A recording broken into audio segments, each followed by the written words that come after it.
the way I train is I wake up in the morning and I think, first of all, shall I train today? Because people assume I'm just living in the gym, and no. I tell people all the time, I'm a YouTuber and I work out. I'm not a fitness YouTuber. Yeah. So I decided, first of all, am I going to bother training today?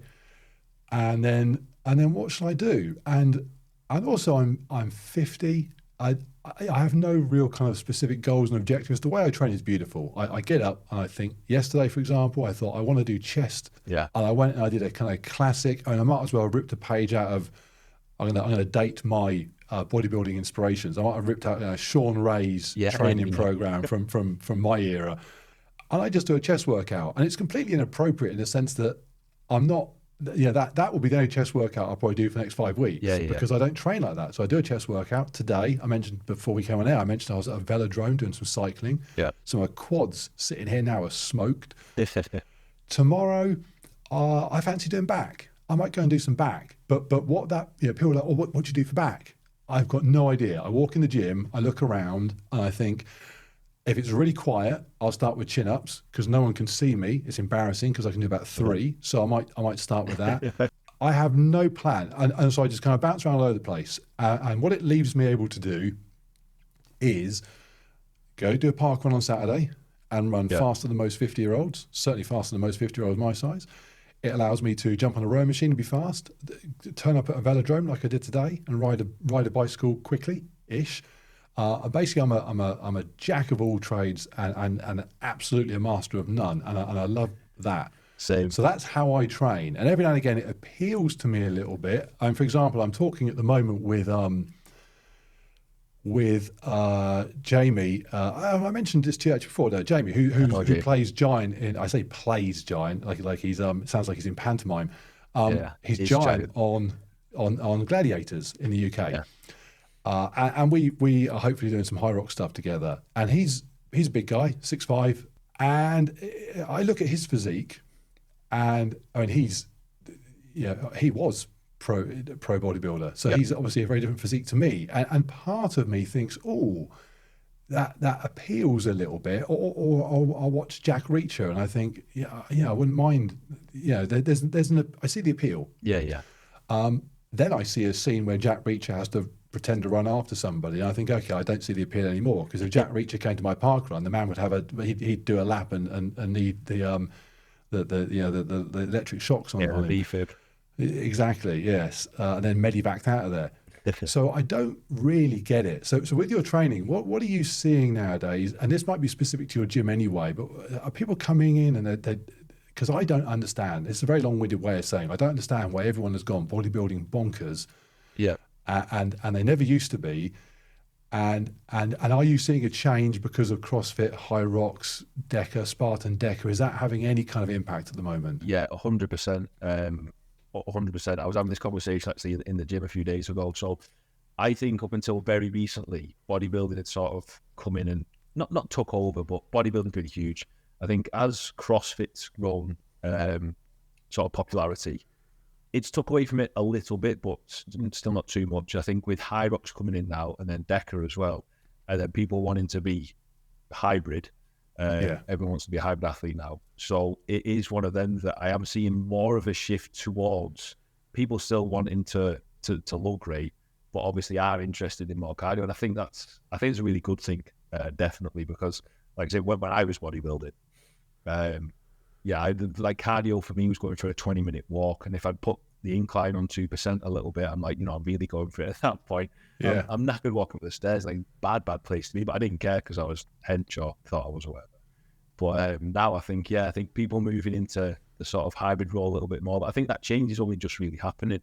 I think, I don't know what it is. I think maybe it's like, the whole alpha thing, who's got the biggest biceps, who looks the best with the top off. It's I mean, like many things, it comes back to social media, doesn't it? Well, because I can't put a photograph of my amazing park run up. It's just a photograph of me running. Yeah, but if I had amazing arms, I can do that, and it's instant. There it is, and they don't need to be strong. It's pure. I forget who the bodybuilder was, but it would have been back in my era. I remember reading a magazine, and the guy was saying And it was the first time it even registered with me that this was not about strength, because the guy said, if I could lift tins of beans and get massive, I would do.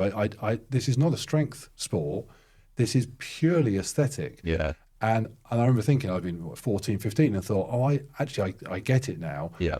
And it's really interesting that almost stopped it from being super popular, because people did realise that. Because if you were a bodybuilder and you turned up at a triathlon or something, you're going to get absolutely smoked. Oh, screwed. Yeah. But suddenly social media says, hang on a minute, here's a medium for you. Because the medium for bodybuilding used to be what you experienced: stand on stage in front of predominantly other men, and get clapped or given your wooden spoon. Bizarre. Yeah, and it is. When you break it down to that, it is a really weird thing to do. It's a bit of an odd thing. Hence, back in the early 80s, you'd have Arnold go on talk shows, whatever, Johnny Carson or whatever, or Leno and stuff, and can't take his shirt off, and everyone just be like, what a weird, freaky looking guy. Yeah, can you imagine now if Alan Richardson went on a talk show, Jack Reacher, and they said, I'll take your shirt off because you look freaky? I mean, it's almost just accepted that's just now. I think the funny thing is, though, as well, like when you look at the bodybuilder and he's got his almost flexing that, most people are looking thinking weirdo or dickhead or whatever, but in that bodybuilder's mind, he's the greatest thing on the planet. Like, do you know what I mean? It's funny. Jamie said exactly, I was talking to him because he was massive. I mean, he's a big guy anyway. Yeah. And so he was just he was literally a giant. And it was funny because he said to me, he's obviously dropped some weight, and he was saying that when he used to be that big, people would say to him, it's disgusting, you look ridiculous. And he'd be like, no, you're just jealous and all this. Yeah. And now he's able to look back and go, no, I did look absolutely bonkers. Yeah. I mean, just because something happens to fit exactly what the judges are looking for in a bodybuilding context, that doesn't obviously, there's no reason why it would make that then appropriate for just social acceptance. Yeah. Because the two aren't linked. Not the null. Yeah. Absolutely. It's a bit like a gymnast being able to do, whatever, triple backflip and going, that's amazing. Well, it is. But you can't, if you do it in the high street, people are going to think you're an idiot. Yeah. But bodybuilders think they can take their on-stage sport 100%. and walk down the high street and everyone is like, wow, it's still amazing. And it's weird because no other kind of art would do it. If you were a dancer and you go down your high street shopping and you're doing your dance as you're doing it, people think that's ridiculous. Yeah. But you got bodybuilders walking on with their invisible lat spread, and it's hang on a minute, guys, that's for the stage. But then social media's come along and said, no, it's not. You can wake up at 8 o'clock in the morning, you can stick a photograph online, and you get that acceptance that you would never have got. But in fact, you would never have got because you'd never have made it as a pro bodybuilder. You said yourself, in fact, it's interesting you said that no matter what you took, you wouldn't have been a pro bodybuilder. Nowhere near. But you'd have looked, I'm sure, amazing on Instagram. And that's all you need. It's interesting to hear that I mean, I'm glad things are changing a bit. But if only for the youngsters. If I see a guy that's 50, I mean, Liver King is a kind of modern day example. I mean, Liver King clearly lying and selling stuff, scumbag. But in terms of him doing what he wants, do what you like. But when I see kids online, 15, 16, 17, one kid after another who is, with 19-inch arms and acne that looks like they should be in hospital for it, and just thinking, what are you? And then the most disappointing thing is then reading the comments, and it's just a bunch of other kids saying, leave him alone. He's worked incredibly hard. It's amazing, and just such admiration for these people. Yeah. And I mean, do you see it? Do you see youngsters coming in and just wanting that? And I have people ask me all the time. So obviously, by nature of owning the gym, specifically when I used to work there on the desk often, and I'd see a lot of members. Everyone knows me probably in the town from a bodybuilding background, still a reasonable muscle mass. And they'll ask me questions, what did you take when you competed? Or do you still take this or X, Y, and Z? And I don't know everything about steroids by any stretch. I've done a lot of research, but the amounts and dosages and the types of things that people are taking without any clue. So some people are taking stuff they don't even know what it is. And I'm like, oh, well, what are you using? I don't know. It says this on the bottle. And it's like, yeah, but what compounds are in it? I don't know. I just take like 4 mil. And it's like, yeah, but what's in that for? I don't know. And it's like, Yeah. wow, just I mean, it is even in the TRT world.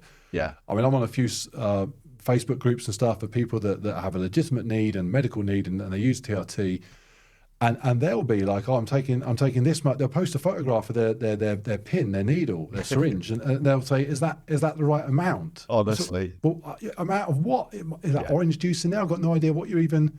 Crazy. Yeah, and you're going to shove that into your body. Just people go me up. They're like, I'm taking 4 mil, and I'm like, but how many milligrams is in 1 mil? Don't know. I just take 4. It's like, yeah, but it matters about the milligram. Like, please just.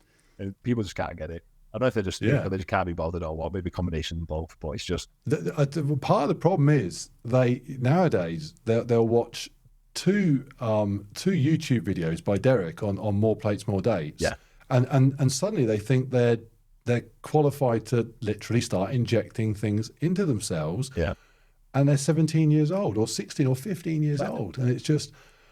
That's it. I see one of the major issues, I think, which is one of the biggest issues, is they take too much of something that then requires something else to counteract that something. That then it's a knock-on effect of that. So you end up, instead of just taking less and just being kind of sensible if you are going to go down that route, it's either I'll take loads, but then I'll take loads of other things to help lower, like my estrogen, for example, but then that impacts cholesterol levels. Then I need to take that. It's all of a sudden you're stacking like 10 different things on. When in reality, if you're going to go down the route, just become educated, use a bit less, and yeah, it's a minefield. It's nice that there are people running gyms that that understand what should be going on. It does disappoint me. I mean, at the moment, Sam Sulik is the kid that's on YouTube, and it's a real pity, because again, I'm all for anyone doing what they like. Yeah. And he appears to be a nice, polite kid that's just kind of cracking on, and he's not doing what I'd want my kid to be doing, but whatever, he's getting on with it. But he'll has millions and millions of people that just adore him and what he's doing. Yeah, absolutely. I mean, a bit like Chris Bumstead with his goodness knows how many million followers on Instagram. It's just the idea that a bodybuilder he's not even Mr. Olympia proper, inverted commas, would have such a massive following back in the day. I mean, Arnold had to become the biggest movie star on the planet to have that sort of following. Absolutely. Chris Bumstead's still standing on stage every year and has it now. I mean, nobody was like that. I mean, if I spoke to my friends in 1991 about Dorian Yates, all my friends would say, who? Yeah. they wouldn't have I go, this guy from Birmingham that's a bodybuilder. What are you talking about? I have no idea who that is. And if I show them a picture, they'd say, funny. What on earth is that? And I have to admit, even when Dorian came along, I started thinking a little bit, what on earth is that? I mean, in a way, I was quite lucky, because I saw Dorian Yates, and it allowed me to think, okay, that definitely isn't something that I really want to. It's just not, that sport has gone in a way that I'm not particularly interested in.